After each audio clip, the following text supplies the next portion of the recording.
Então vamos lá, pessoal, agora retornando para os slides.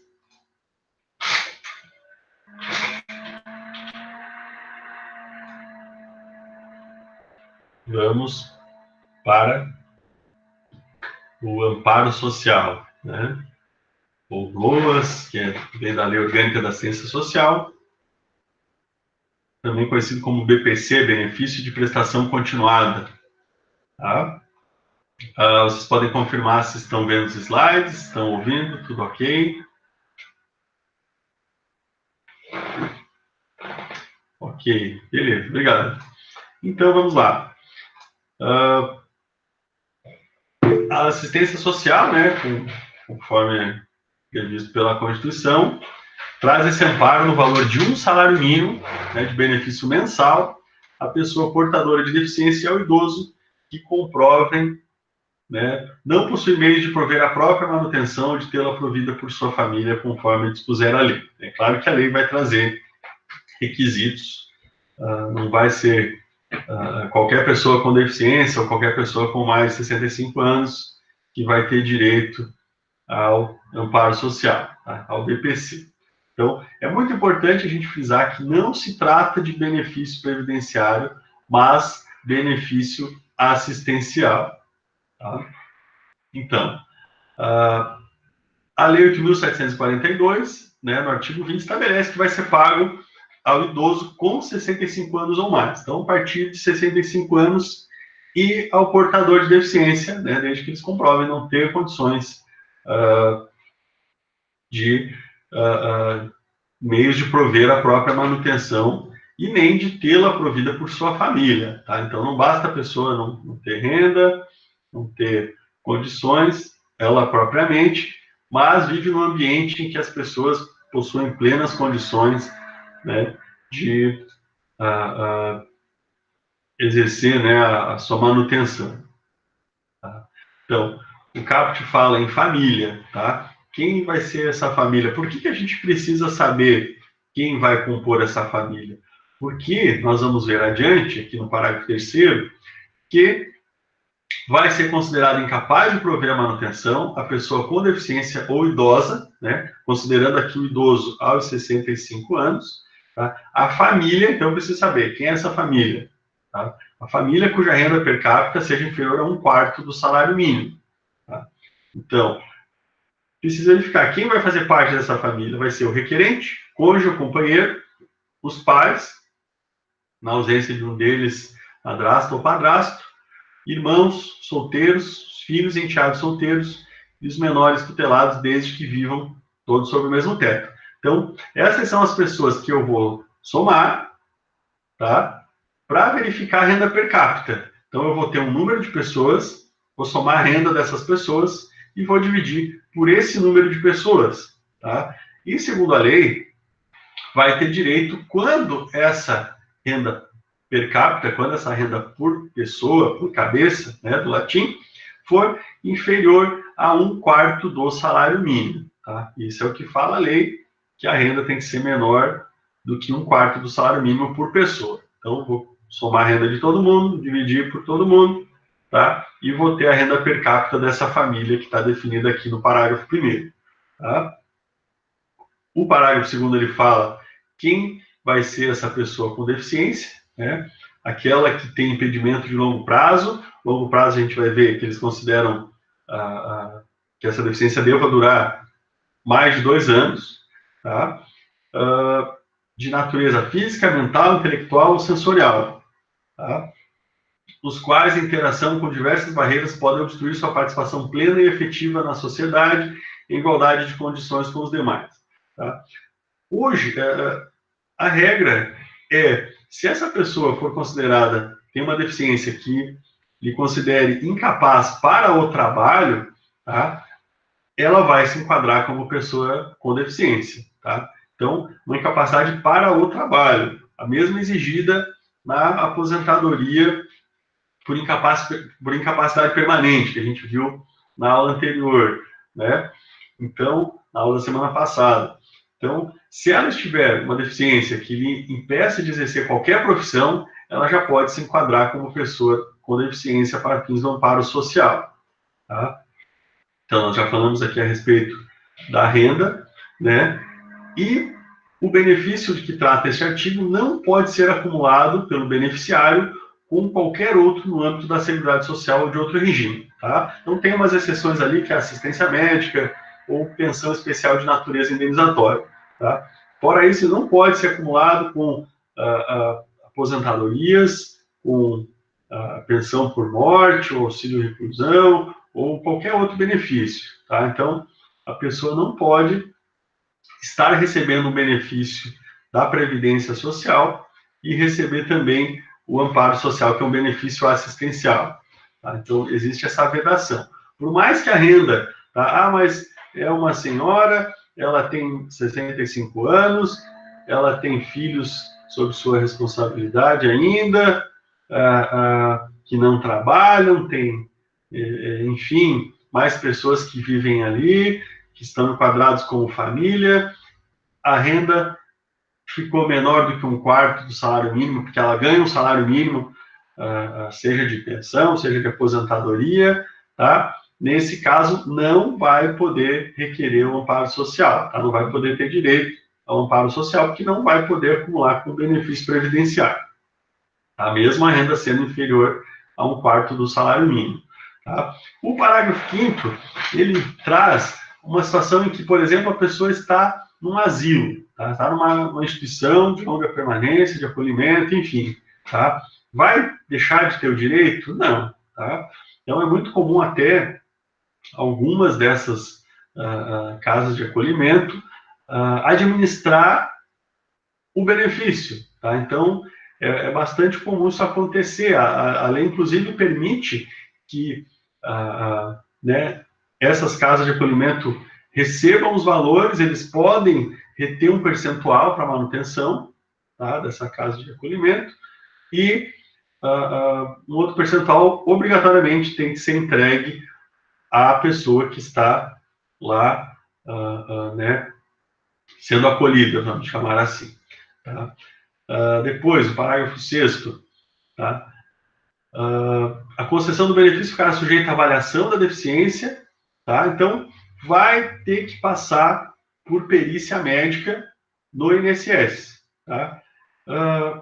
O INSS, a princípio, né, a gente já estudou sobre isso, uma autarquia que tem essa atribuição de fazer essa gerência dos benefícios previdenciários, né, relativos ao seguro social, né? Então, a gente tem ali a palavra seguro embutida, contribuição, que a gente sabe que é a regra geral dos benefícios previdenciários, da Previdência, né? Mas, por uma questão de logística, foi também incumbido ao INSS administrar a concessão desse benefício assistencial. Tá? Por questão de logística, porque você já tem agências espalhadas pelo país inteiro, enfim. Então, vai ser o INSS que vai dizer se a pessoa tem direito ou não. Tá? No início, é preciso requerer através da assistência social do município. Então, os municípios têm essa parceria com o INSS, e aí a assistência social vai verificar a questão da renda per capita e, posteriormente, encaminhar para o INSS esse pedido. Tá? Então, já vi acontecer de pessoas que foram até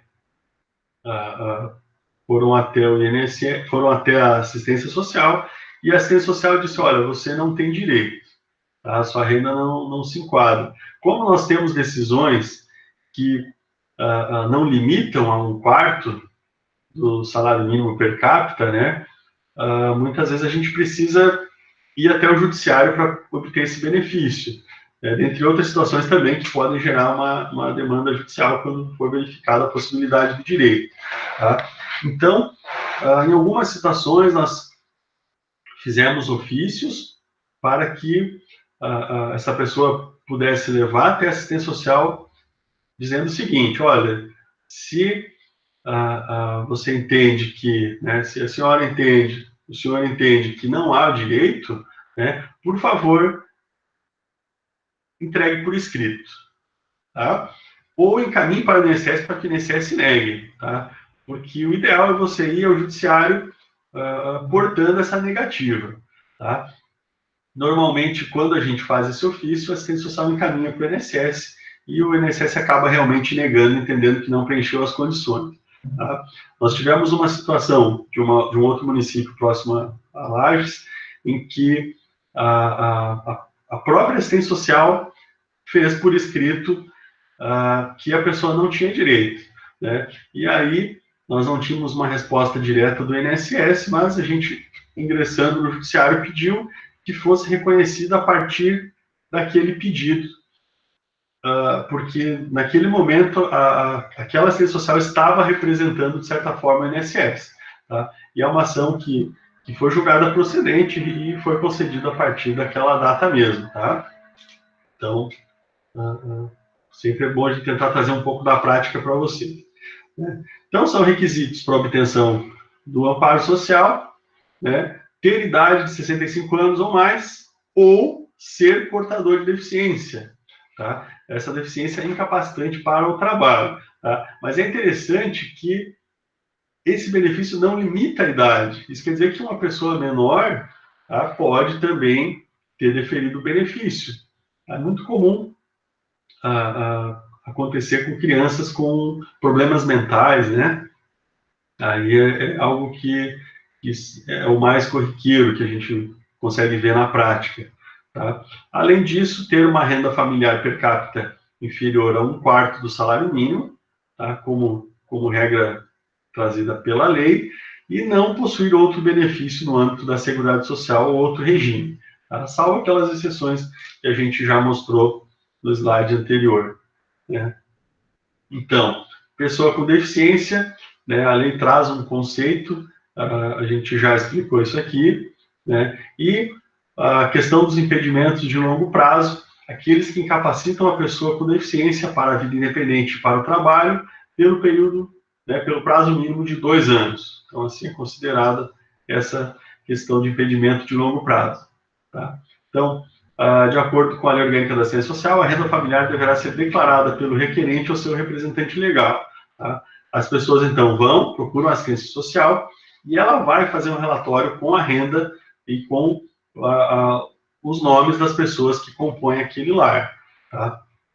Por óbvio que, se alguém ocultar alguma renda, tá? Quando chegar ao INSS esse pedido, tá? Eles vão puxar a ficha de cada um. Então, se a pessoa está trabalhando e colocou ali como se estivesse desempregada, o INSS vai ter essa informação se houverem contribuições. Então, a pessoa está trabalhando com registro em CTPS, tá? A empresa vai estar descontando, vai estar contribuindo, enfim, vai aparecer no sistema do INSS. Tá? Então, nesse caso, não tem como, né, como burlar o sistema, porque ele é o próprio sistema que, regula, né, que controla as contribuições. Tá? Então, não vai bastar, claro, quando não houverem contribuições, aí não vai aparecer a renda, né, aí é uma outra situação. Tá? Aqui, somente a título de curiosidade, tá? Então, quando passou a viger a redação original da lei, a idade mínima era de 70 anos. Tá? E aí, a partir de 1998, foi reduzida para 67 anos de idade, no caso dos idosos. Né? E depois, a partir do Estatuto do Idoso de 2003, é que foi reduzido para 65 anos. Tá? De início, a lei foi uma revogação tácita, né? Não sei se vocês vão, né, preciso recordar disso, né? Que nós temos revogações expressas e revogações tácitas. Né? Foi uma revogação tácita, causava bastante confusão, porque as pessoas consultavam a Lei Orgânica da Assistência Social, lá dizia que eram 67 anos. Tá? Mas se você depois pudesse consultar o Estatuto do Idoso, você ia verificar que eram 65 anos. Né? Depois de um bom tempo, depois de vários anos, é que foi feita a revogação expressa, e aí alteraram o texto da lei para 65 anos. Tá? Causava um pouco de confusão nas pessoas que acabavam procurando somente pela lei, né, específica, e não percebiam que a lei mais recente havia revogado, reduzindo para esses 65 anos. Tá? Então, aqui, a título de curiosidade, nesses períodos aqui, tivemos idades diferentes. Tá? Temos decisões, né, inclusive do STJ, no sentido de que o critério de 1/4 do salário mínimo não exclui a condição de miserabilidade. Tá? Então, por isso, né, quando você entra com uma ação judicial para tentar trazer um benefício que foi negado administrativamente, né, é comum o juiz determinar uma perícia social. Tá? Então, ele vai nomear um assistente social que vai até a residência, vai verificar as condições, tá? E vai fazer fotografias, vai fazer um relatório, e dependendo daquele relatório, muitas vezes você pode ter uma decisão favorável, mesmo que a renda per capita for superior a 1/4 do salário mínimo. Tá? Você pode ter situação em que a pessoa precisa pagar aluguel, tem gastos com medicamentos, enfim, tá? E essas situações podem trazer o direito sem que tenha que ficar vinculado a esse mínimo de 1/4 do salário mínimo per capita. Tá? Então, com relação ao Estatuto do Idoso, né, o artigo 34, ele fala o seguinte, que aos idosos a partir de 65 anos, que não possuam meios de prover a sua subsistência, nem de tê-la provida por sua família, é assegurado o benefício mensal de um salário mínimo nos termos da Lei Orgânica da Assistência Social. Tá? Então, o Estatuto do Idoso é que trouxe essa redução para os 65 anos. Tá? E aí é interessante que ele trouxe também esse parágrafo único, que fala o seguinte, o benefício já concedido a qualquer membro da família, nos termos do caput, então, o benefício concedido ao idoso com 65 anos, né, ou mais, não será, então, o benefício, vamos pensar, o valor, tá, não será computado para os fins do cálculo da renda per capita a que se refere a LOAS. Tá? Isso significa que esse valor não vai ser computado para fins de um novo pedido de um outro membro da família. Tá? Espero que vocês estejam entendendo. Vou tentar explicar melhor. Nós temos um casal, tá? O marido completou 65 anos de idade, não tem renda, tá? Ou tem uma renda que vai formar uma renda per capita inferior a 1/4 salário mínimo, tá? Já tive, por exemplo, na prática, um senhor que entregava panfletos, a renda dele era praticamente nada, então nem foi considerado, enfim. Mas vamos imaginar que esse senhor, né, não tem emprego, não tem, né, vai fazer com que não tenham renda. E requereu um amparo social, requereu o BPC e lhe foi concedido. Tá? Comprovou que a renda era inferior, comprovou que não recebia outro benefício previdenciário, tá? E passou a receber o amparo social. Tá? Um ano depois, a esposa dele completou 65 anos de idade. Tá? Também não tem renda. Né? Então, esse ano depois vai fazer com que eles tenham uma renda de um salário mínimo vinda do BPC. Tá? Essa renda faz com que a renda per capita do casal seja de meio salário mínimo. Tá? Então, meio salário, 50%. Qual é o limite? 1/4, 25%. Tá? Então, a princípio a gente vai olhar e vai dizer, não, a renda per capita é superior. 50 é mais que 25. Meio é mais que 1/4. Tá? Então, dessa forma, né, muita gente acha, não, então não tem direito. A renda per capita ultrapassou. Tá? Vai ter direito, por quê? Por força do parágrafo 1 que fala o benefício concedido a qualquer membro da família, nos termos do caput, então, foi deferido a esse senhor esse benefício, nos termos do caput, porém ele não será computado para os fins do cálculo da renda per capita a que se refere a LOAS. Se não vai ser computada a renda dele, nessa condição, a renda per capita é zero.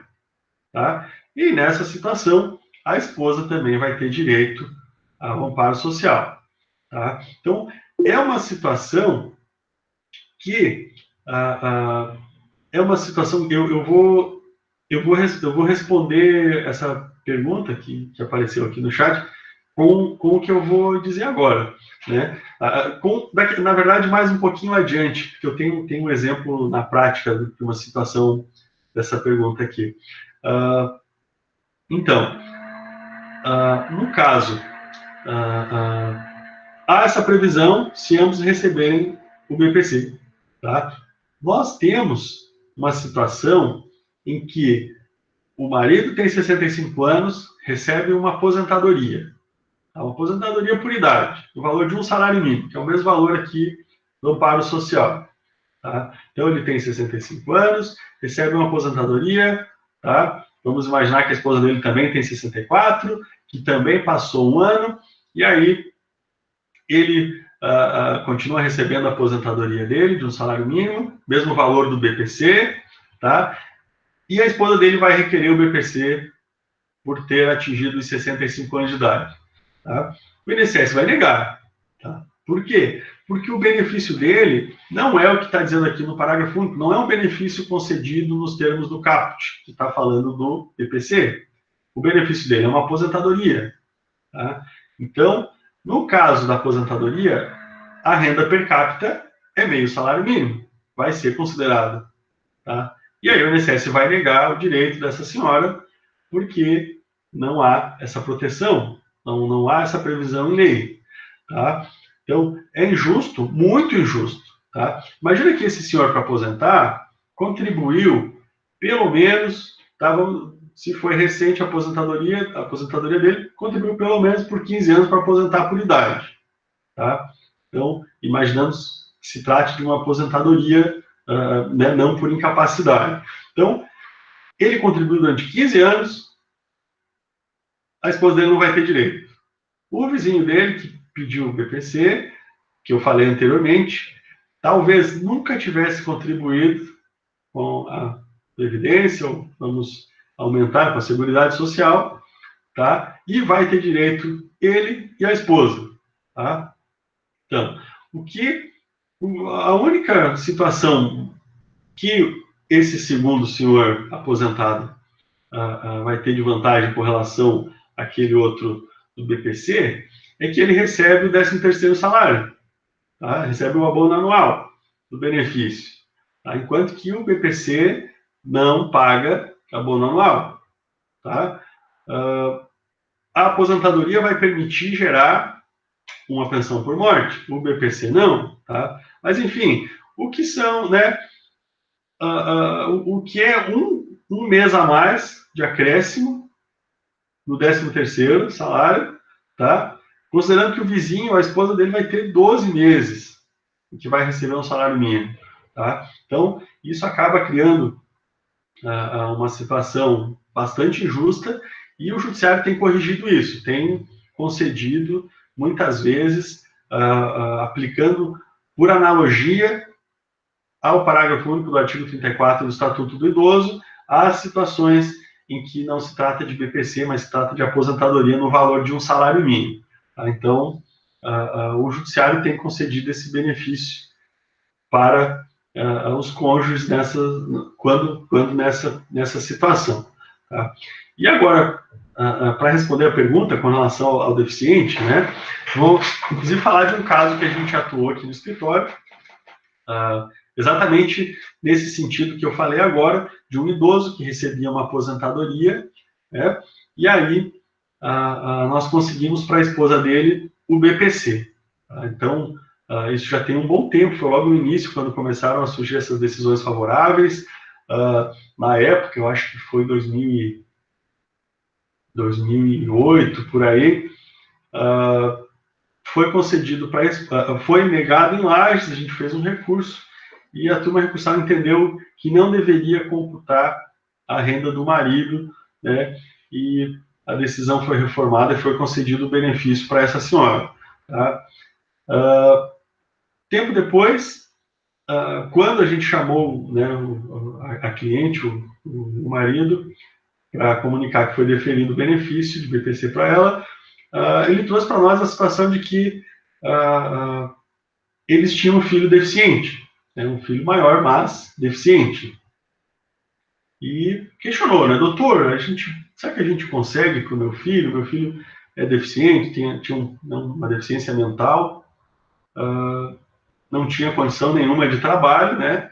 E questionou se seria possível, tá? E a gente entendeu que sim, foi feito pedido no INSS, o INSS negou, porque a renda per capita seria superior, né?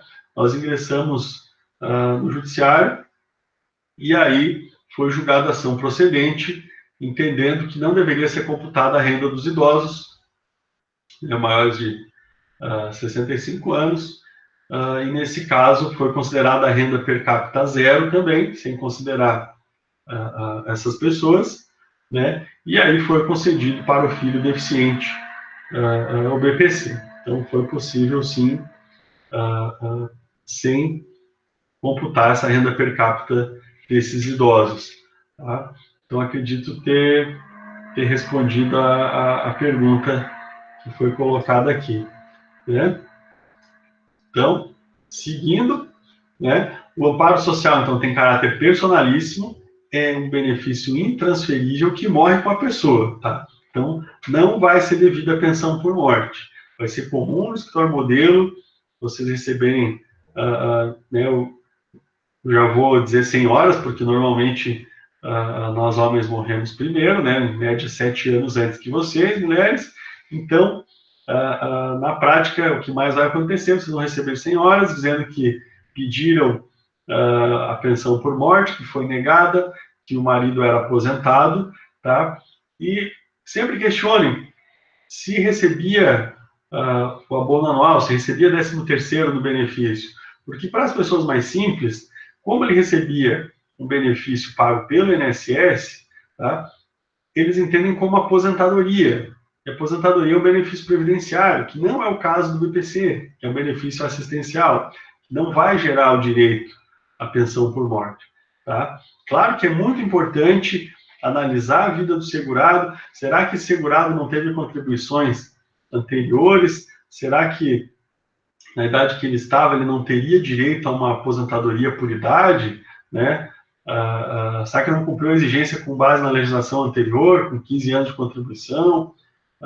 Enfim, em outro período, né? Então, em algumas situações ainda é possível reverter se você considerar que ele pudesse ter direito adquirido a um determinado benefício. Tá? Então, no caso, os herdeiros só terão direito ao valor não recebido em vida pelo beneficiário. Tá? Então, ele faleceu, recebendo o BPC, não foi receber o último mês, tá? O INSS recebeu informação desse falecimento, trancou o benefício, tá? Nesse caso, é possível, através de um alvará judicial, receber aqueles créditos não recebidos em vida, tá? Mas não vai gerar o direito à pensão por morte. Tá? Então, a gente já falou isso daqui, não pode ser acumulado com nenhum benefício da Previdência Social ou de outro regime previdenciário, né? Já falamos de algumas exceções, né? E aqui tem exceção à assistência médica, pensão especial de natureza indenizatória, e traz ainda a remuneração advinda de contrato de aprendizagem no caso da pessoa com deficiência. Tá? Porém, há uma norma no sentido de que, se essa pessoa estiver recebendo remuneração por um período superior a 2 anos, aí sim é possível deixar de receber o BPC. Tá? Então, é um benefício de prestação continuada que não está sujeito ao desconto de qualquer contribuição. Tá? E também não gera direito ao pagamento do abono anual, que a gente já falou, não tem direito a 13º. Tá? Então, há um novo requisito trazido, né, a partir de 2016 e também confirmado pela Lei 13.846, da necessidade de ter CPF, então tem que estar inscrito no CPF e no Cadastro Único para Programas Sociais do Governo Federal, o CAD Único. Tá? Então, hoje existe esse requisito, podendo o benefício até ser suspenso no caso de não haver essa inscrição. Tá? Então, ele vai cessar, o benefício vai cessar quando superadas as condições que lhe deram origem, tá? Então, superada a condição de deficiência, a pessoa tinha uma deficiência considerada, né, com caráter permanente, de repente surgiu um novo tratamento, enfim, a pessoa foi curada, não tem mais aquela deficiência, tá? Não tem mais direito ao benefício. Óbvio que vai cessar com a morte do beneficiário, tá? Ou morte presumida, enfim, também vai cessar o benefício se a pessoa for chamada para um exame médico pericial e não comparecer, tá? Para verificar se permanece aquela condição de deficiência, tá? Óbvio que para o idoso não vai modificar sua condição de maior de 65 anos, porque o tempo passa, a idade só vai aumentar, mas pode mudar a sua condição com relação à renda per capita, tá? De repente, a renda da família mudou, estão em melhores condições, não se enquadram mais como pessoas carentes, não se enquadram mais como renda per capita inferior a 1/4 do salário mínimo, também pode acontecer de cessar o benefício, tá? Além disso, se não atualizar o CAD único, também pode ser suspenso o benefício de amparo social, tá? E também pode ser cancelado se for constatada alguma irregularidade na sua concessão, né, ou utilização do benefício, tá? Então, já falamos a respeito desse slide aqui, de que a concessão é feita pelo INSS, embora seja um benefício assistencial, sempre temos que lembrar disso, né? E, no caso de deferimento, é possível um recurso administrativo e também, que não é obrigatório, tá, esse recurso administrativo, ou ação judicial. Posso questionar no judiciário, procurar reverter essa situação, caso entenda uma situação injusta, né, que negou o benefício a um cidadão. Tá? Tem outras questões, tem decisões dizendo que é possível também estender esse benefício a estrangeiros residentes no país, tá? E, a princípio, seria isso, né? A questão da renda, vocês sabem que está em discussão, né? Se vão manter 1/4, se vão ampliar para meio salário mínimo, né? Houve um período em que foi ampliado, já voltou a ser de 1/4, tá? Isso ainda está em discussão, mas até hoje está prevalecendo esse 1/4 do salário mínimo para fins de renda per capita exigida para a concessão do benefício. Certo, pessoal? Nós vamos, então, encerrar aqui, assim que eu conseguir parar a apresentação. Tá? Nós vamos, então, interromper a gravação da aula e ainda estamos à disposição nos próximos minutos que nos restam para dúvidas, tá? Então, fiquem à vontade para abrir o microfone, para perguntar aqui pelo chat, tá? A gente permanece aqui à disposição de vocês. Então, nesse momento, interrompendo a gravação.